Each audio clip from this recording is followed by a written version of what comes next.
Hello, and thanks for joining us today for this IoT Institute webcast, LTE-M and NB-IoT, Reducing Internet of Things Connectivity Costs with the Wireless Technologies Built for Machines, presented in partnership with ARIS. My name is Michael Krieger, contributing editor with IoT World Today, and before we jump in, let's go over some housekeeping items. First, if at any time you're having audio difficulties or the slides aren't advancing, just hit the F5 key to refresh your webcast console. You can also press the help button on your player console to get assistance. If you want to enlarge the presentation, just click or maximize our icon or drag the lower right corner to enlarge the window. We're going to have a couple of live polling questions today, and we're going to have one right at the beginning of the webinar, so please stand by for those. We want to keep you engaged and interactive and get your feedback. And there will be a Q&A at the end of the presentation, so if you have questions, we want to hear from you. To ask something to our presenter, just type your question into the question window on the left side of your screen, then hit submit. We'll be answering as many as possible during the Q&A session, and ones we don't have time for, we'll get an email response afterward. Because we know you'll want to listen to this again and again, today's session is being recorded and will be available on www.ioti.com within the next week. You'll be notified by email when the archive is available. A huge thanks to our partner in this webinar, ARIS. You can click their logo to check out their website. It'll open up a new window for you and won't take you out of the webinar. Now, let me introduce our presenter. Z. Hossain is responsible for the architecture and future direction of ARIS's networks, development programs, and technology strategy. He joined ARIS in 1996 as VP of Engineering and as a member of the founding executive team. He has over 35 years' experience in semiconductor, computer, and telecom, including product development, architecture design, and technical management. And he's presented papers and participated in panel sessions at conferences on machine-to-machine networks, IoT applications, and cellular technologies for both of those. He serves as chairman of the IoT M2M Council, the IMC, International Forum on ANSI 41 Standards, the IFAST, and the Global M2M Realization Forum, and is on the board of Mobility Development Group. Welcome, Z. The floor is yours. Thank you very much. So I'm going to talk today about LTE-M and NB-IoT, and as the title points out, how can you reduce the IoT connectivity costs with wireless technologies that have been designed and built for machines. But before we dive into the material, I would love to have a feel for what the audience is doing with their implementations, etc. So I'm going to go ahead and ask Michael to conduct a poll. Absolutely. Please let us know by responding and clicking one of those radio dial buttons. What is the most important for you in your IoT devices?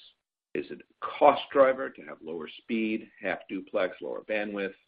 Power drivers to have power saving mode and flexible sleep? Capacity drivers to have signaling optimization, frequency hopping, and adaptive modulation? Or coverage drivers to have boosting, frequency hopping, and selective scheduling? So let me ask you, Z, when you talk to your clients, what's most important to them of these? Well, that's a darn good question. I think it depends very much on the application that they have in mind and where they're going to be deploying. So if you look at, typically the things that drive people into the lower cost radio technologies, it tends to be a cost driver. But if you look at people who are deploying global applications, it tends to be the coverage driver. So I'll be curious to see what people respond to this particular question. Well, the easiest way to do that is to show the responses. So get your poll question response in.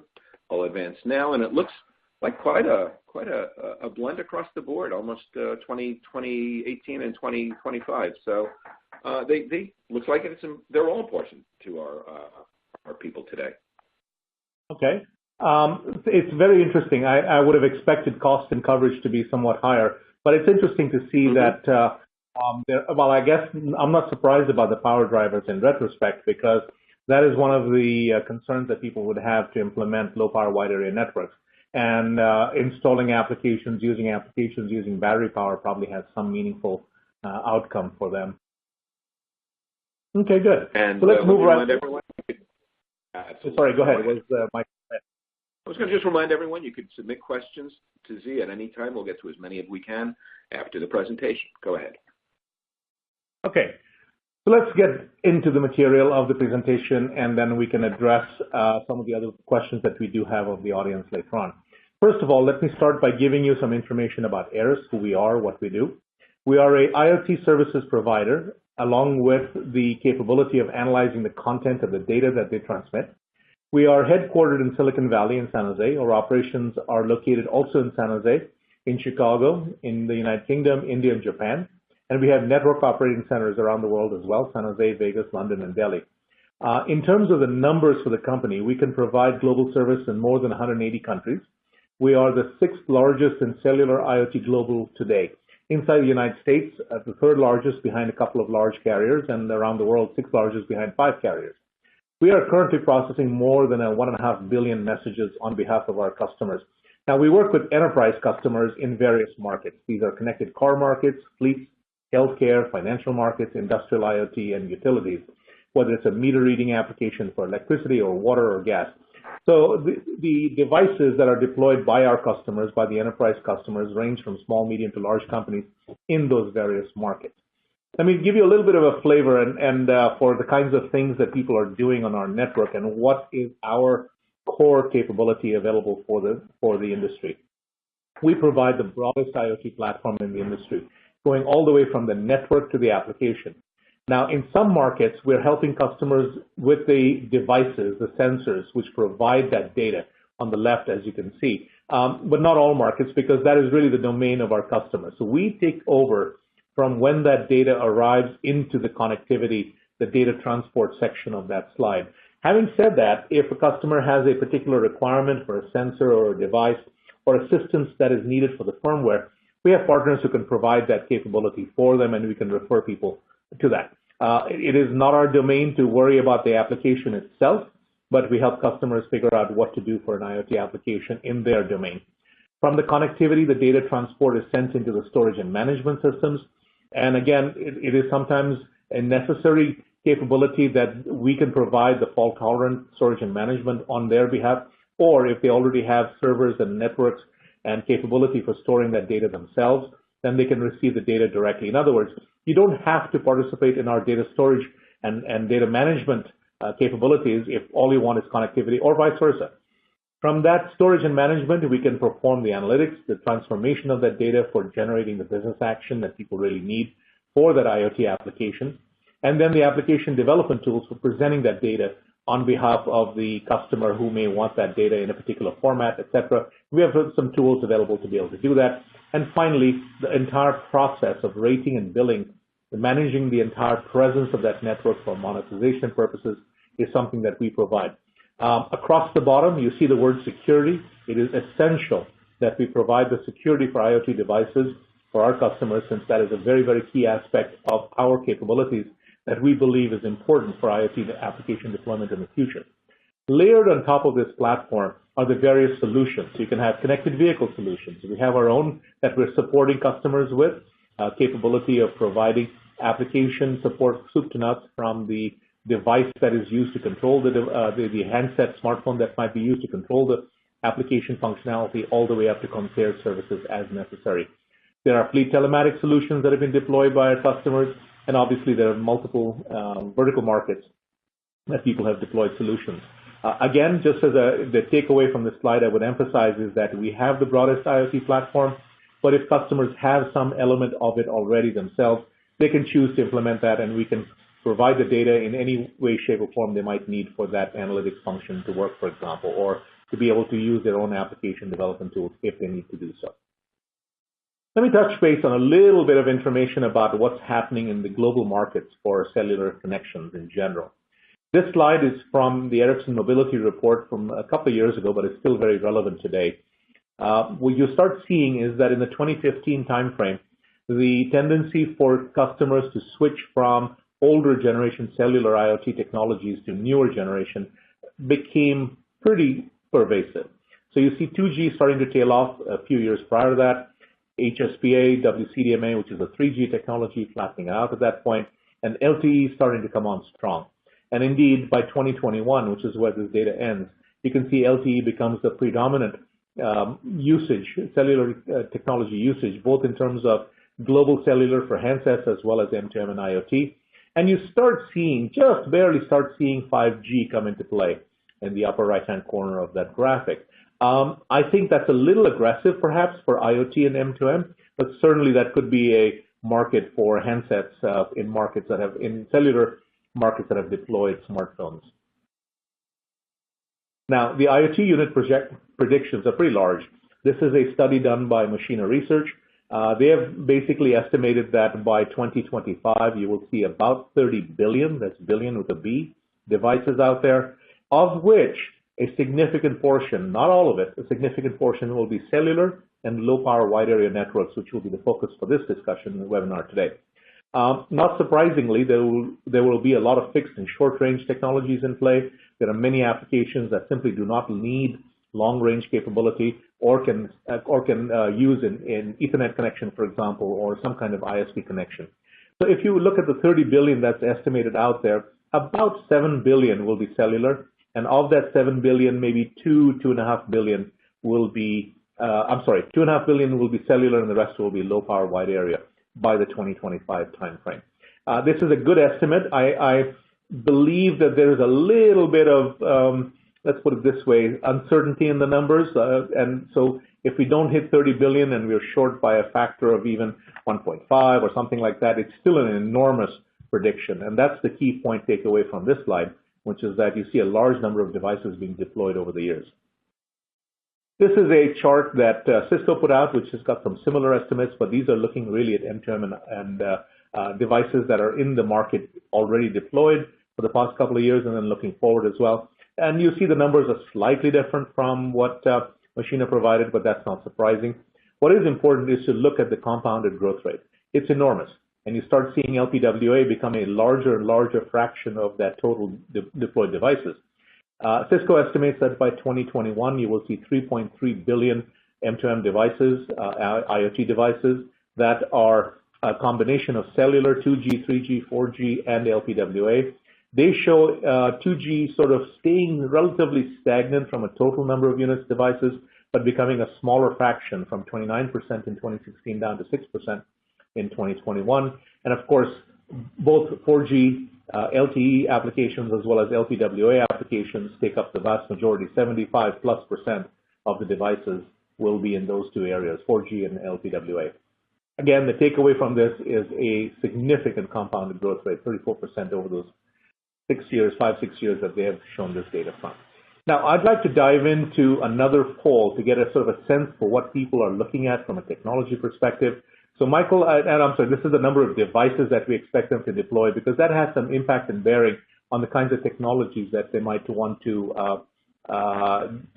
basically deploy using low power wide area networks. Michael, can I ask to turn back over to you again for the... My pleasure, Steve. So how many devices are you expecting to deploy in the IoT world over the next 12 months? Less than 1,000, between 1 and 10,000, 10 to 50,000, or over 50,000? And, you know, I have to think, Z, that with just what's happening in automotive today, you know, I'm looking at Teslas out there and cars like that that have their own, basically, their own hotspots and their own cellular, not just for the use of the passengers, but for the use of the other electronics in the car. It's just staggering the amount of devices that we're seeing even today. Yes.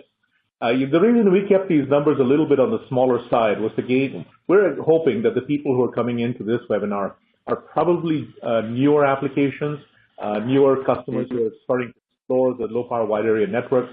So we'd like to get a sense for whether they expect that their markets will be small, medium, or large. 50,000 plus is a significant size customer.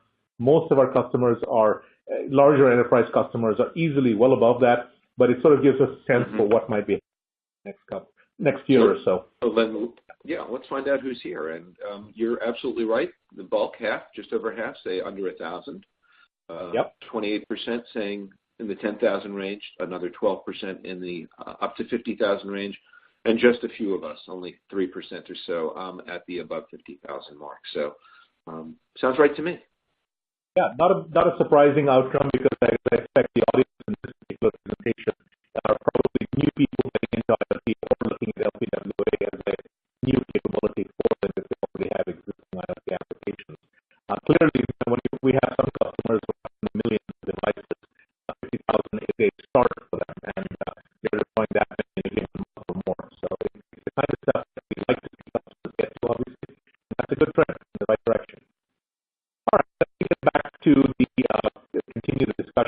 here on the two technologies that we're going to talk about and spend some time on. A very important point about low-power wide area networks for IoT is why should we do it? What are the industry predictions and purpose that are driving the implementations for this? So I just wanted to get a sort of start the discussion a little bit about why would we pick low-power wide area as opposed to a cellular solution or perhaps some other kind of solution. So let me start talking about that from the perspective of why this is a big deal. As you saw from a couple of slides back, the predictions typically say billions of units. The number of IoT devices will grow dramatically. So we will see a large number of units happening in all kinds of different applications, whether it's a consumer application or an industrial IoT application. And that's where the large numbers come from, because when you're deploying in the billions of units or millions of units, even for a given customer and given application, that number is going to grow dramatically. And low power wide area is designed for those kinds of purposes. Another thing is that the cost of deployment has become a concern. There is an expectation that today's cellular in the 4G world, in the higher category levels of LTE, for example, are projected to be more expensive. Now, I use the word projected very carefully because even the Cat3 devices and the Cat1 devices for LTE are capable of getting down to price points which make sense in large deployments. But it's important to keep in mind that the cellular network is also driven by the high performance users. You have the folks who are doing smartphones, and you have the folks who are doing high performance deployments for those high data rate deployments for those, which are driven by that. And so the cost of deployment becomes a concern. And then, very important, cellular technologies typically get driven by longevity and purpose that is different from IoT applications.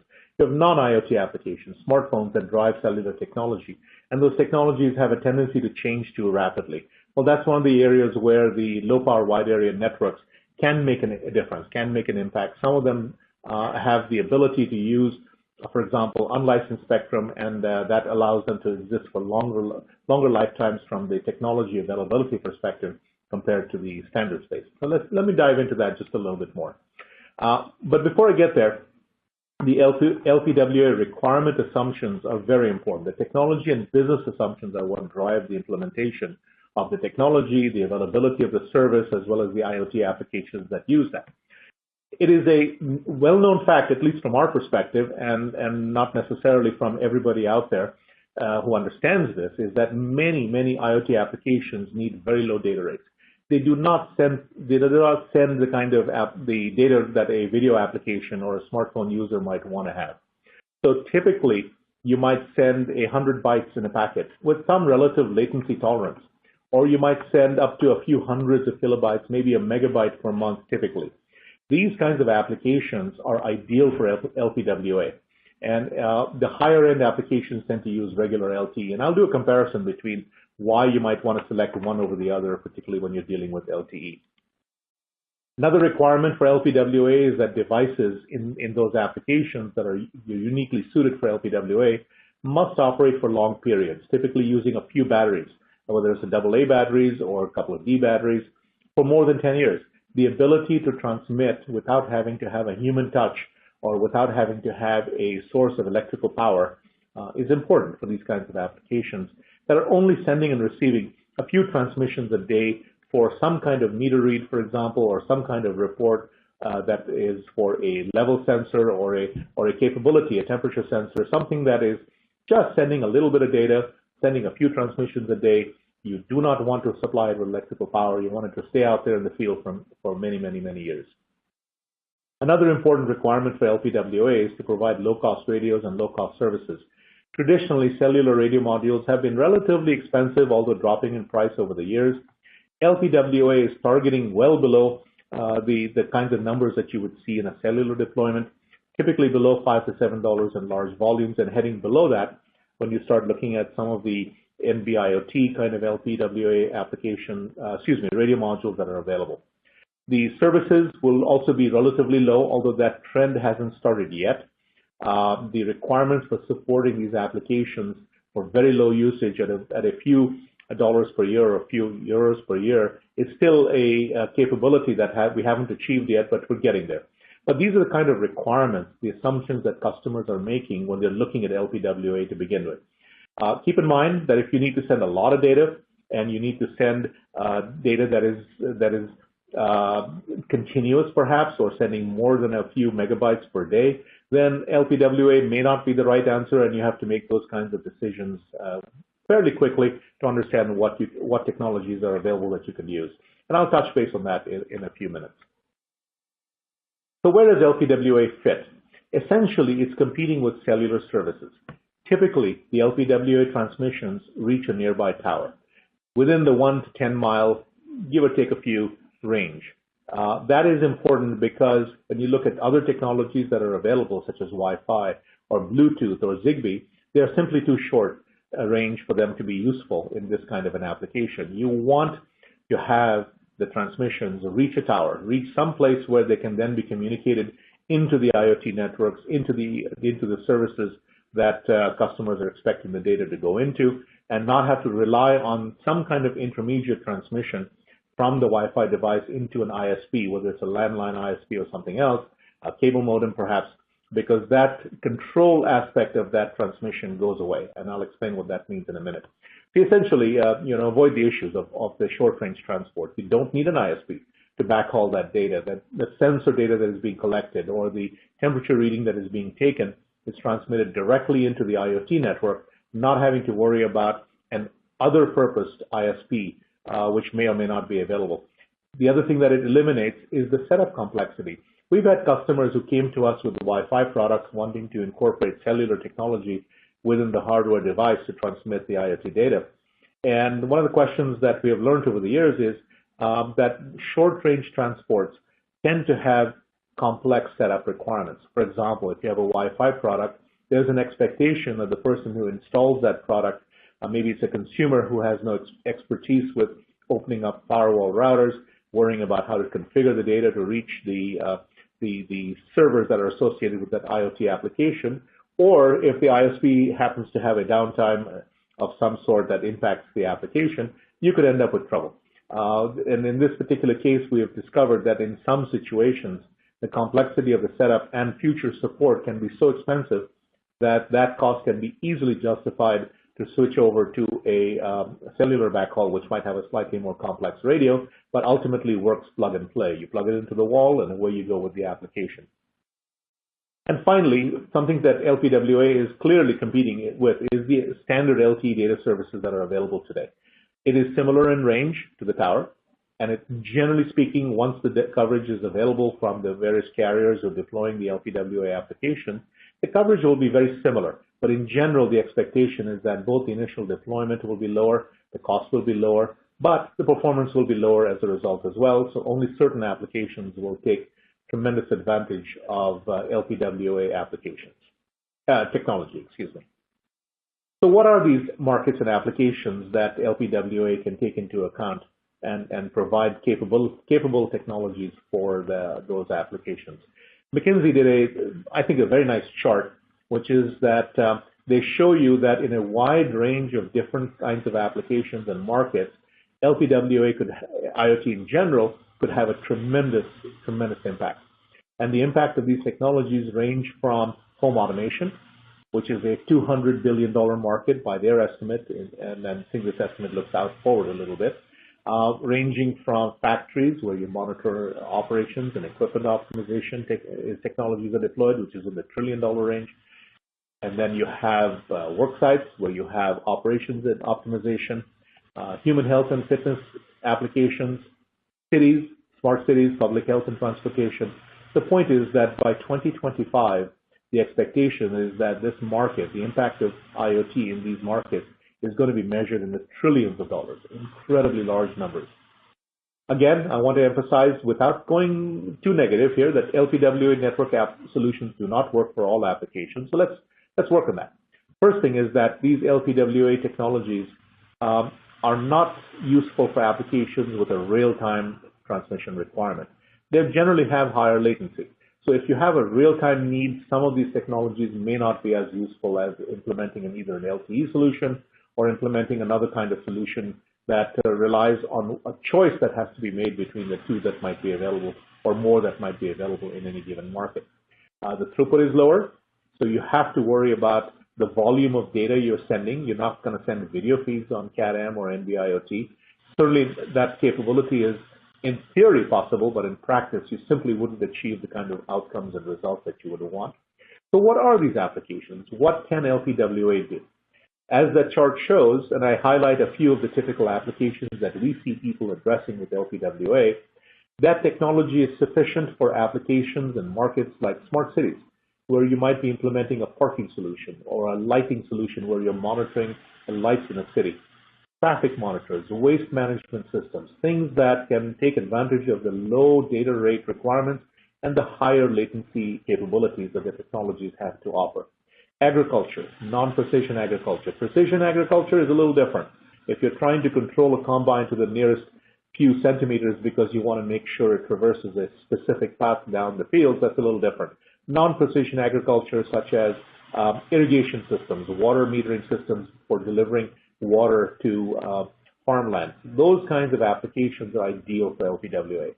Smart metering, smart grid, utility applications, water and gas in particular, because those may have battery constraints, power availability constraints, where a battery application, a battery technology would make a lot of sense. Leak detection, flow monitoring for oil and gas pipelines. This is a perfect application for an LPWA solution because you want to understand where the leaks might be occurring out in the field somewhere, but it's not an application that requires you to have a high data rate. As long as you can report that a leak occurred and you're monitoring the flow properly, all of those things are easy targets for LPWA. Asset tracking, not just the railway transport systems, but asset tracking in general, whether you're putting it inside packages or putting it onto a flatbed of a transport system, etc. Non-mission critical healthcare. I use the word non-mission critical a little bit very carefully over here. Relying on a higher latency scenario where you have a mission critical application is a little tricky. I mean, you want to be careful because the latency could have an impact on the outcome, meaning that if a device didn't quite report the data in time, or there was some kind of a flaw in getting the data from the device into the network, maybe the device is asleep and has to be woken up, mission critical applications that provide a solution that would cause a human to be harmed is something that I would be very careful about. I'm not saying that it won't happen. I think it will get to the point where LPWA markets can be used in healthcare for mission critical applications up to a point. But then going beyond that, you may want to have alternatives or maybe multiple transport solutions to make sure the data and application work as you would like it to be done. So now, before I dive into the LPWA technologies, I want to emphasize that there are two categories that I want to identify. There are proprietary LPWA technologies provided by a couple of commercial companies, Sigfox and Ingenu, and then there is the LoRa Alliance Open Architecture Network. I'm not going to be spending time talking about those proprietary LPWA except to give you sort of one slide overview and summary. I'm going to dive more into the other category of LPWA, which I'll address in a minute. The important point to be mentioned about proprietary LPWA is that these are unlicensed spectrum deployments. They're putting in public commercial networks, Sigfox and Ingenu, particularly over in Europe for Sigfox, Ingenu here in the US. And LoRa is a private network solution, although there are a number of companies who are exploring what it would take to deploy public commercial networks as well. The issue that these companies have to deal with is that achieving full coverage is relatively expensive. You have to develop the entire solution. You have to develop the backhaul, you have to put up the towers. When you put up that tower and you put up a Sigfox Ingenu network or a LoRa network, you need to have units. You need to have the capability of using that backhaul in a cost-effective, efficient manner. And if you don't achieve that, then these are some of the issues that these technologies are facing. If you look at the other standard LPWA, what I call the standard LPWA category, you see various technologies such as LTE-M, narrowband IoT, NB-IoT, ECGSM, and I'll talk about that in a minute, CIoT, clean slate IoT. These are generally licensed spectrum deployments, meaning they operate in the spectrum that the carriers have or somebody has assigned them because they're not they're not technologies that step aside or have interference from other users like Sigfox and NGNU and LoRa deal with. These are licensed spectrums, which means typically a carrier who's acquired spectrum and licenses from the appropriate national regulators, whether it's the FCC in the United States or overseas administrations, very much like the FCC. So typically, you will see service networks from the mobile network operators for these technologies, typically. Now, the reason I mentioned the cost subsidized by smartphone users is because when you look at a tower, the majority of the traffic that may be going on it is the cell phone, is the data from a human user. And LTE-M and NB-IoT and frankly all IoT technologies are piggybacking on that cost. The backhaul cost that is maintained from a tower back into the network is for smartphones. And what we're doing in the IoT world is using that backhaul and essentially being subsidized by the smartphone users. That's why a carrier can deploy these technologies, these standards technologies, very rapidly into their network, whereas for the private commercial companies who are doing proprietary LPWA, achieving that full coverage is incredibly expensive and frankly daunting for them to get up to speed and scale. I'm going to touch on the proprietary players with a few comments, and then we'll dive right into the standards-based stuff. Sigfox was developed and initially deployed in France. It has been expanding to other countries, particularly in Europe and China, and a few other locations. There is a Sigfox presence here in the United States. They don't quite have the coverage that is necessary for a large number of customers. On the other hand, they do have service available, and they provide a public access into their proprietary technology with their radios and their transport protocols. There's NGNU, which is an American company, and it started out in Southern California. Different name at the time, but they have changed the name recently, a couple of years ago. They use a technology which is also very effective for a proprietary deployment. They started expanding to other countries as well. Their typical forte is in the utility space. That's where they initially deployed a large number of units. And finally, LoRa Alliance, which is an association using the LoRaWAN open standard. The nice thing about having an open standard is that you have lots of companies supporting them. The last time I looked at the LoRa Alliance website, there were over 500 companies that have committed or are making products for that. I think LoRa Alliance has an interesting open transport capability that is very well suited to private networks, meaning that a company who is interested in deploying a LoRa solution could buy a LoRa gateway from one of those suppliers, could buy LoRa radios from some other supplier, and literally put up their own network, which is a small location, such as a manufacturing plant or a farm or something like that. They could do their own network deployments using the LoRa Alliance. So that's one difference between LoRa and the other two. On the other hand, as I mentioned earlier, there are a couple of companies who are looking at public networks using LoRa, particularly in applications. There's one company that I know of that is using LoRa for their own application, and they're making the network available for other companies to access as well. On the other hand, the cellular standards aren't standing still. So let's look at these. You have LTE Category M, which is one of the topics we're going to touch base today. It is LTE in very narrow bandwidths with slow data rates compared to the high-end users who might be using LTE for their smartphones. You have the narrowband LTE, which is now called NB-IoT, is designed for IoT applications, even slower data rates and narrower bands than LTE-M. I'll go into that a little bit more. But there were other cellular standards that were proposed and that are also in the works. You have extended coverage GSM, ECGSM. The idea was, if I have a GSM technology deployed already, which is using 200 kilohertz, I can reform some of those channels. I can use them for data for IoT and not use them for voice services for GSM. You have the clean slate cellular IoT, CIoT, is being considered by some operators, and some operators have actually deployed in the European Union. And I believe in other countries as well, but I'm not absolutely certain of that. The real point is that there are a number of standards that are coming out for IoT applications using traditional cellular standards, standards-based definitions, standards-based implementations. And of course, everyone, will hear about 5G and how that will be the perfect panacea for IoT. Obviously, it will take some time. 2020 is when the standards get finalized, although there are some early releases of the standard already. You will start seeing 5G cellular become a more commonly available transport for IoT. but it is important, very important to keep in mind that both LTE-M and narrowband IoT are part of the 5G cellular requirements as well as the standard itself. So in time, even though 5G cellular will be available, particularly for the high-end, high data rate users, narrowband IoT and Cat-M will continue to exist.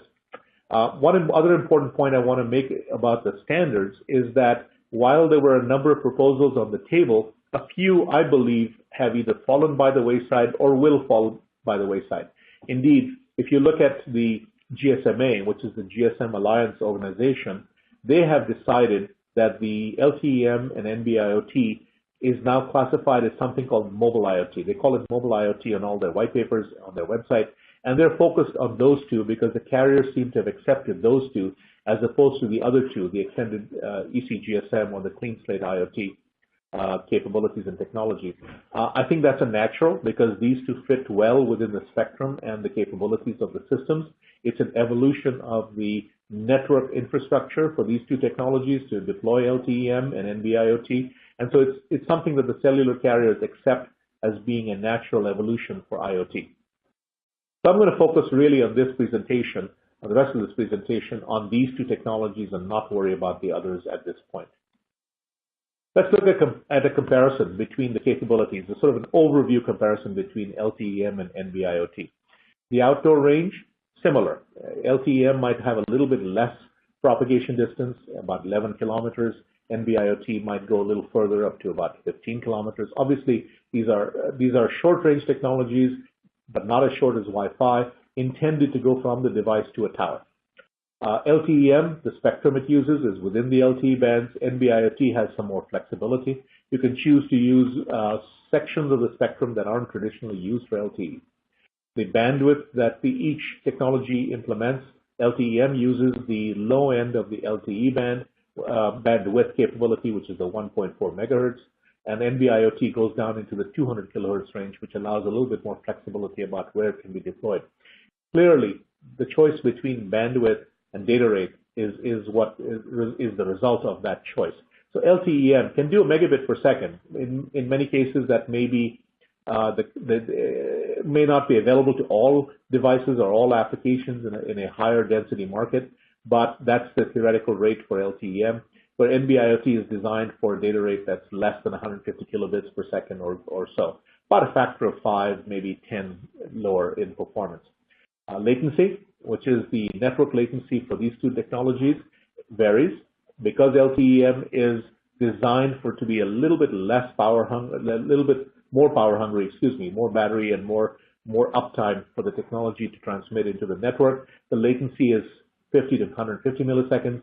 NB-IoT, because it is trying to shoot for a longer battery life, typically will have sleep modes and other modes for data transmission, for wake-ups, etc., where the latency is longer, somewhere between 1.5 to 10 seconds of latency potentially. It could be slower if the device happens to be awake, but that's the typical expected latency that people should assume for NB-IoT. The battery life obviously differs as a result. NB-IoT should be able to achieve more than 10 years of battery life. A couple of D cells or a couple of AA batteries, depending on the application and radio, should last a long time. LTE-M will not quite achieve the same battery life, depending on the amount of data that is sent, depending on how often it wakes up and actually transmits during the day. You'll see somewhere between 1 and 10 years. I think if you achieve a 2 to 3 year battery life for LTE-M, you're doing well for the typical applications that I expect will use LTE-M. One very, very important difference between the two is that LTE-M supports voice. It has voice over LTE or VoLTE as a capability built into the spec. NB-IoT does not, because the bandwidth, 200 kilohertz, is simply too narrow to be very effective in transporting any kind of voice over LTE. So it simply doesn't have that capability. So that is one of the criteria that you have to decide on. If your application needs voice, you're going to need to use LTE-M rather than NB-IoT. So let's dive in and compare LTE-M to the traditional LTE technologies that we're all familiar with. You have to make a choice. NB-IoT has low data rates, longer battery life, higher latency than LTE-M. So non-critical applications are a good fit. Smart meters, agricultural, non-precision agriculture, home automation, smart cities where you're reporting information from a sensor, from a light, maybe a light is out, etc. LTE-M has higher bandwidth, designed for fixed and mobile applications. It has lower latency. You can get more real-time data communications.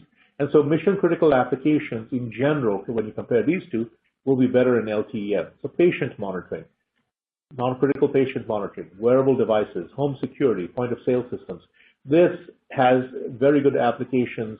These are very good applications for LTE-M compared to NB-IoT. It's not to say that you couldn't do this NB-IoT applications with LTE-M. I mean, you could do smart meters with LTE-M as well. It's just that NB-IoT is targeting those particular applications that have lower data rates and longer battery life expectations.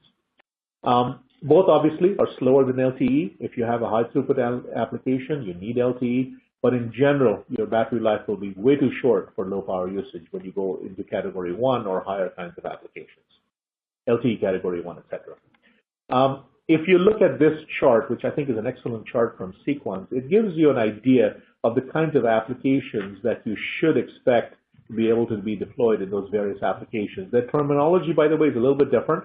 LTE-M, they also call Cat NB1, NB-IoT. I'm sorry, NB-IoT they call Cat NB1 is on the bottom left, across the bottom from 1 kilobits per second to 10 kilobits per second.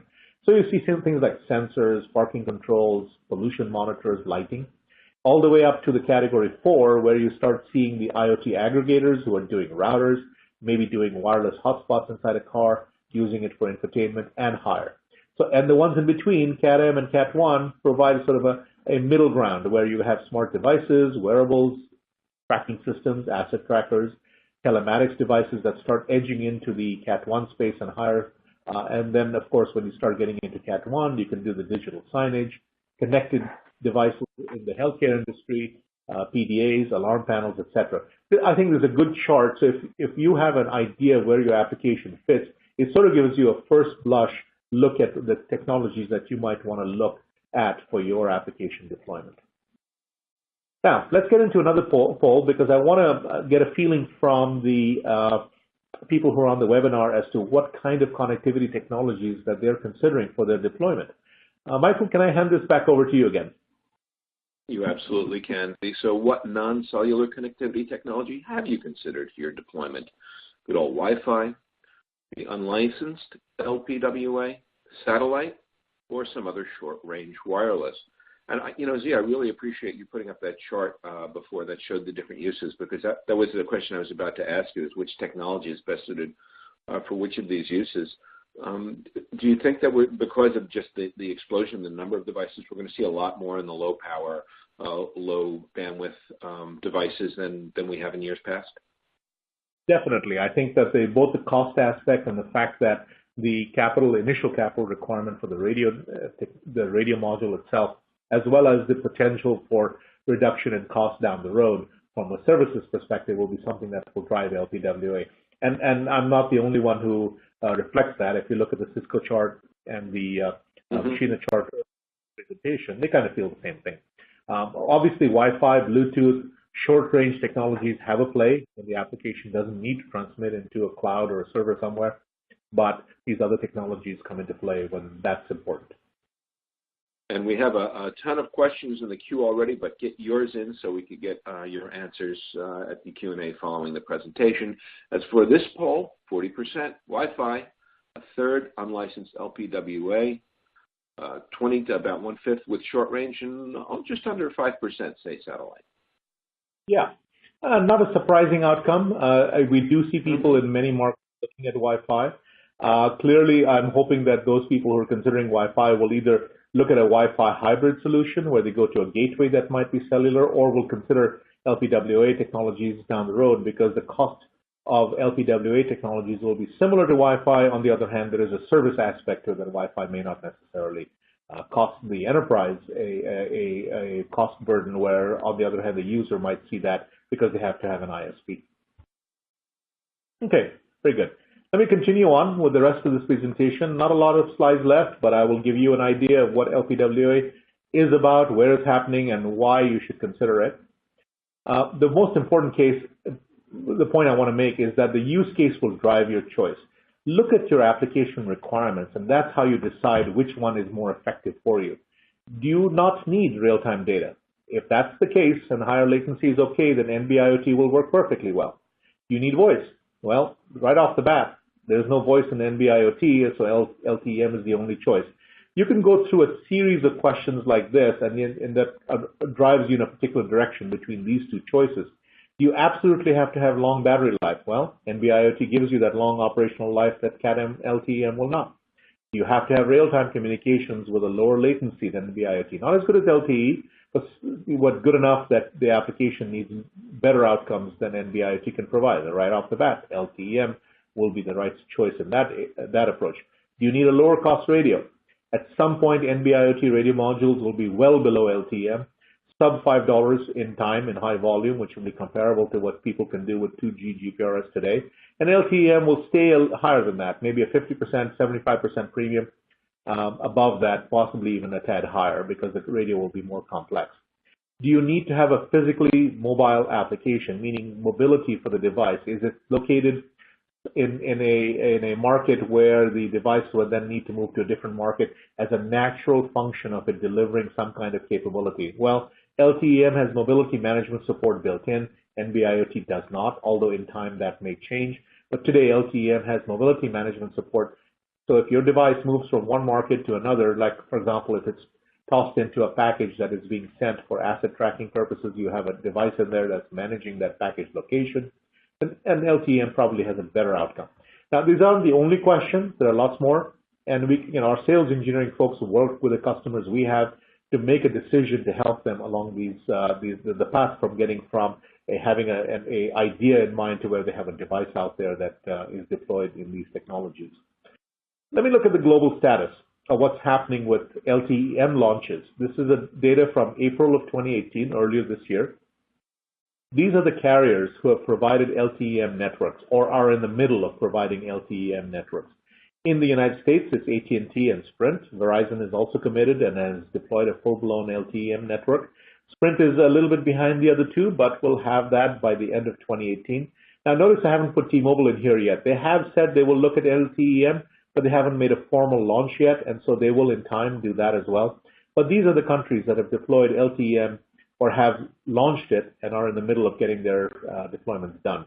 A variety of carriers from European markets as well as Middle East and Australian markets as well. But at the present time, as of April 2018, about 12 carriers have committed to LTEM. On the other hand, NB-IoT seems to be getting more attention. This is the first of two slides. As of April 2018, you see a variety of different companies who have developed and launched NB-IoT solutions for their customers to take advantage of, networks, I should say, for their customers to take advantage of. From the Far East in China, all three major carriers have done that. All four major carriers have done that. And then you see the Middle East, in Korea, Singapore, and on the next slide you will see other carriers who have deployed NB-IoT, have launched NB-IoT. You see T-Mobile has done a number of launches both in Europe as well as in the USA. You see Vodafone who's done some NB-IoT launches, etc. So you can see that there are a number more carriers. At this point, about 25, 26 carriers have done NB-IoT launches, and obviously others are also doing the same. Now, I want to be very careful about the distinction that I make between a launch and availability of service. So my next slide is, where is that coverage? This chart from the GSMA shows the coverage by country, not the radio frequency coverage, not the RF coverage, but what countries have what technologies available. What you see in yellow are the LTEM deployments, national deployments. We see in blue, light blue, are the NB-IoT national deployments, and the purples are the ones that have done both. This chart is a little bit dated because the USA does indeed have both, so that yellow really should be purple. But the point I want to make is that the full coverage of these two technologies is not yet there. It will happen in time, but today this is the current state. So development of solutions using LTEM or NB-IoT should be limited to those countries today, or if your unit is going to take some time to get ready and deployed, then it'll be something that you will want to look at over the next few years. Then you can expect more countries to come online with these two technologies, because everyone is going to get there. It's a question of when, not if. Let me talk about SIM management. One important aspect of CAT-M and NB-IoT applications is that you're going to need to think about managing your SIM. Roaming in these technologies, particularly NB-IoT, is still in the works. So you need to have multiple profiles inside the SIM because you're going to want to deploy your application in multiple countries, maybe in multiple countries in Europe, or perhaps the unit will be developed for North America and Europe, or maybe Chinese market. You need to think in terms of having to get SIM management in place, okay, multiple profiles. And that's what we do. Aris has been doing multiple profiles for a while for exactly this reason. Both of these technologies are intended for large-scale deployments. Typically, you're going to use an embedded UICC. The SIM will not be a plug-in device. You're going to want to do volume production, typically. Doesn't say you can't do it with the standard SIM, but that's what you're typically going to want to do. So you will need to start with a global boot profile within the SIM. And that's another reason that I want to mention right up front that we provide services in a large number of countries. And so we have boot profiles for a variety of different countries inside our SIM. And then once that unit is deployed in a market, you're going to want to select the operating profile. Finally, subscription management is incredibly important because if a device comes up and it's manufactured in the Far East and you ship it to the United States, the global boot profile will be one item that will need to change with an operating profile, and that's typically going to be done over the air. In particular, if you use an EUICC, which is soldered onto the product in some way that is inaccessible for external access, you're going to need over-the-air SIM services. So it's important to keep in mind that SIM management is a very, very critical aspect of doing any kind of a deployment using these two technologies. So let me summarize. LPWA applications work for certain kinds of IoT applications. These technologies are available. They're starting to become available in certain markets. Modules are perhaps a little bit behind the curve. You already have LTE-M radio modules available. NB-IoT is available and starting to become available. These technologies are well suited to low-power battery-operated devices. Carriers are actively deploying these networks because it integrates well with their existing and updated cellular network infrastructure, particularly for NB-IoT, where you have to deploy a few more network elements. Both will enable large-scale IoT application deployments. The deployment costs are continuing to drop steadily, and in time, well below 2G, so customers will be able to deploy applications as cost-effectively as 2G. The choice of which one you pick, use case. Cost and battery are probably the overriding deciding factors today, but in time, you will need to understand that LTE-M could, in theory, do NB-IoT use cases as well. And of course, SIM management is very, very important for volume production. Over-the-air service selection by the provider is key to the growth. If you pick a provider who hasn't effectively implemented over-the-air service selection or has not made that available across the board in a large number of countries, you're going to have some difficulties to deal with that. So worry about SIM management when you deploy those two technologies. That's pretty much where I am. Michael, I'm going to hand the forum and floor back to you. Thank you so much, Zee. That was a great presentation, and many of you have already submitted questions, so we're going to jump right in. And while we're answering questions, please take a moment to complete the feedback form on the left side of the toolbar. That's a great help to us tool. So this question comes from Steve, who wants to know what cellular technologies, 2G, 3G, 4G, Wi-Fi, what are best for IoT deployments? A general question, and I'm going to answer this question a bit vaguely, and let me explain what I mean by that. It depends. And the problem with answering a question with the phrase "it depends" is that we really need to work with the IoT deployment of choice. So for example, if you have a situation where a customer needs to have low power, and battery usage applications, right off the bat, you can ignore the usage of a 4G full LTE solution. 2G and 3G aren't really geared for those as well. So you'd probably want to do an LPWA solution. Could you use Wi-Fi? Yes. On the other hand, Wi-Fi also doesn't have the kind of low power battery capabilities that LPWA can. So depending on the application, the choice of cellular technology is something that we can help customers with during the sales and engineering and development process, if you will. Great, thanks. This from Anis, who wants to know, does LPWA require line of sight to operate? No, it doesn't. Just like a cell phone can be used inside of a building, typically LPWA does not. Now, having said that, the initial deployments of LPWA are in frequencies that do indeed penetrate buildings. And if you're deep inside an underground garage, or you have a metal shielded room, or some kind of brick walls where you have transmission problems, clearly you are not going to get the kind of performance that you might expect. think of LPWA as a solution that is very similar in general to the kinds of capabilities that a cellular smartphone might have, with the exception being that the frequencies of choice that are being used for LPWA in general will be perhaps a little bit better if the frequencies that we end up deploying LPWA at, the carriers deploy LPWA at, are below 1 gigahertz, which I think would be a good fit for those technologies. Terrific. John wants to know, would blockchain transactions fit as an application from remote sites? Very interesting. I am going to answer that question very carefully here.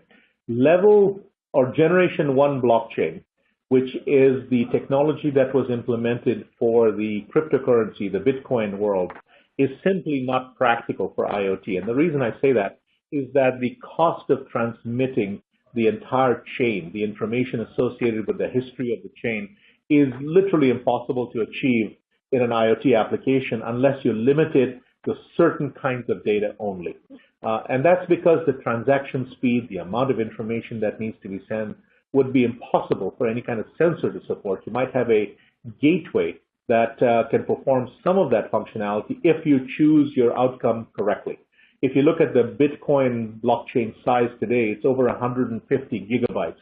There's no way you can transmit 150 gigabytes around. Now, having said that, there are some Generation 2 and Generation 3 blockchain technologies using alternative architectures to the chain and how it's transmitted around in the cryptocurrency world today that have some promise. And I think this is more of a question I'd love to be able to answer maybe a couple of years down the road. Okay, well, we'll revisit it then. Here, this is from Eric, who wants to know, if you are selecting an LPWA option, which would you avoid and which would you recommend from a longevity of the standard perspective? Darn good question. If you look at the advantages that the proprietary guys have, they're using unlicensed spectrum. And so their belief and their claim to fame will be the fact that because they're using unlicensed spectrum, typically overlapping with Wi-Fi or in the 2.4 gigahertz and 5 gigahertz range, or 900 megahertz ISM bands, which is the instrumentation bands that were designed for that purpose, you could have a theoretical longevity which is measured in decades rather than in years. On the other hand, you have to make sure you select a technology that allows you to be able to take advantage of the availability of service from some kind of provider down the road. So if you pick, let's say you pick Sigfox and Ngenue, and in a given market they have service availability for 20 years, great, you made a good choice. On the other hand, because there's a cost involved in doing a full network, I'd be concerned about that from a business perspective, not from a technical or standards perspective. If I was picking between the two that I talked about, LTE-M or NB-IoT, clearly LTE-M, because it uses the same LTE bands that are available today in time, and that's measured in 15 plus years, hopefully, those LTE bands will transition to 5G. And if 5G does not incorporate, if it does not incorporate LTE-M down the road, you may end up with a scenario where that would need to be transitioned out, and therefore NB-IoT could have been a better choice because it can fit into sections of spectrum that LTE today does not address. Now, having said that, it depends on whether or not the throughput of NB-IoT would be sufficient or not. So there's no one single answer to this question. It's sort of a different variable. It's sort of like a balloon. You push in one place, you're going to get an outcome that might be different for that application in a different place. So we have a lot more questions, but unfortunately no more time. We've run out of time. I want to thank our speaker, Z. Hossein, and our sponsor, Aris. As a reminder, if you're registered as a group, please add the names and emails of all in attendance when you complete your exit survey. On behalf of the Internet of Things Institute, have a productive remainder of the day. Thanks for joining.